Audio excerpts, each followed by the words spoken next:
ज़िला मलिर बिन कासिम में anti encroachment और असिस्टेंट कमिश्नर और मुख्तियार कार की बरवक्त कार्रवाई। तफसीलात के मुताबिक लिंक रोड पर 12 एकड़ सरकारी ज़मीन पर कब्ज़ा किया जा रहा था, जिसको मरियम रेजिडेंसी का नाम दिया गया था, और अलूगोट में 40 एकड़ सरकारी ज़मीन जिसका नंबर 344 है।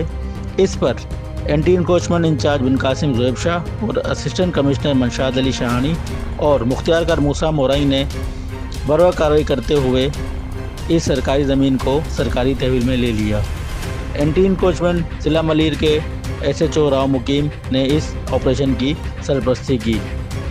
असिस्टेंट कमिश्नर और मुख्तियार कार बिन कासिम SHO एंटी इंक्रोचमेंट और बिन कासिम में anti encroachment in charge Zuaib Shah के हमरा कब्ज़ा खाली करवा दिया।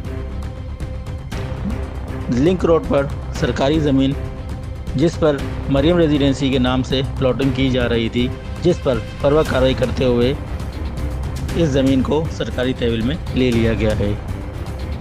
कैमरामैन शाहनवाज के साथ ज़हीर मेमन, तरकीब न्यूज़, कराची।